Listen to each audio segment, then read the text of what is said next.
The media finally did it, man. They finally found a way to corner Kamala Harris and make her answer some questions. She came out of her media cocoon and she at least tried to answer some questions, right? And it did not disappoint, man. I'm just going to let this thing roll.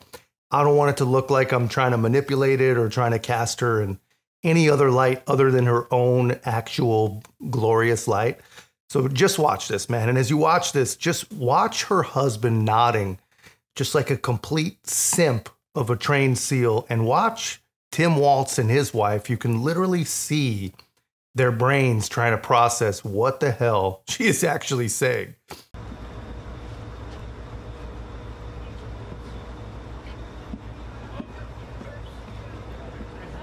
guys. Hi. What you got? Go ahead, right here.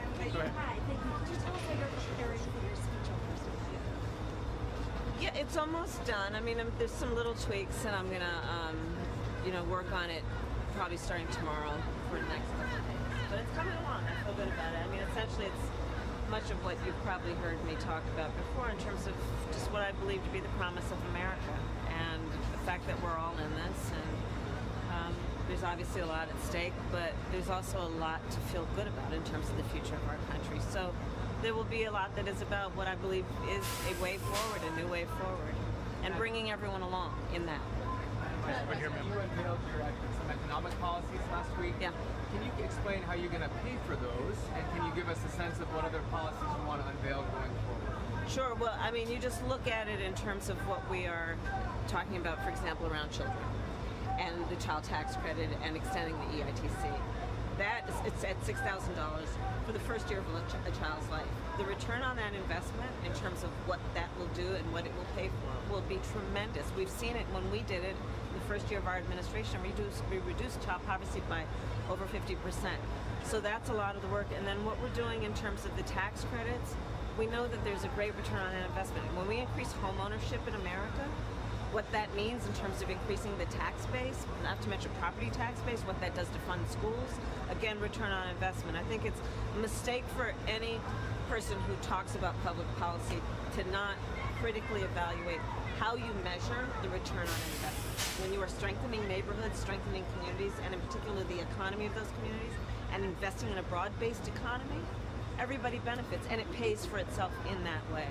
Madam Vice President, CBS News has a new poll, shows that you're 3 points up nationally. What's your response to this? Do you still consider yourself the underdog here? I very much consider us the underdog. We have a lot of work to do to earn the vote of the American people. That's why we're on this bus tour today, and we're going to be traveling this country as we've been, and talking with folks, listening to folks, and hopefully earning their votes over the next 79 days. This is your second time in Pennsylvania since you became the Democratic nominee. Do you feel like you have ground to make up here?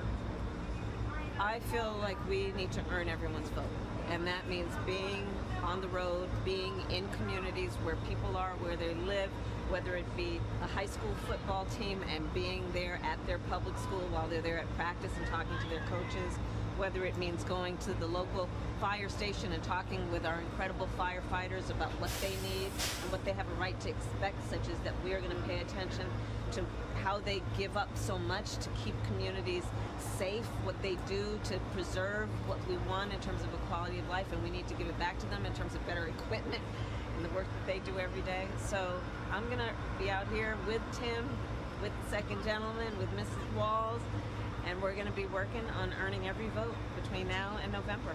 Charlie, last question. Do you think Israeli Prime Minister Netanyahu is ready to agree to a ceasefire deal? I will not speak for him, but I will tell you that these conversations are ongoing and we are not giving up, and we are going to continue to work very hard on this. We got to get a ceasefire, and we got to get those hostages out. Thank you, President.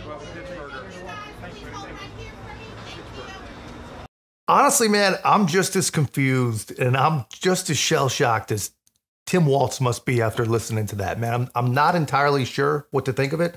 And if you guys made it through all that to hear me now, you probably deserve some kind of medal, because it's amazing stuff. I mean, this person is running for president, man. And I can tell you, man, I think that Tim Walz is wondering how this has all happened. I'm pretty damn sure that he at this moment, I think he really, really hopes they lose because he does not want to spend the next 4 years of his life listening to that, following that, and basically working for that. No one wants that. And honestly, I don't even have a take. I don't even know what to say about what we just heard. Not even sure what we did just here, but let me know your thoughts in the comments, guys. If you haven't already, be a part of our growth. Make sure to like, comment, subscribe. Most importantly, share the channel. I'll see you in the next one.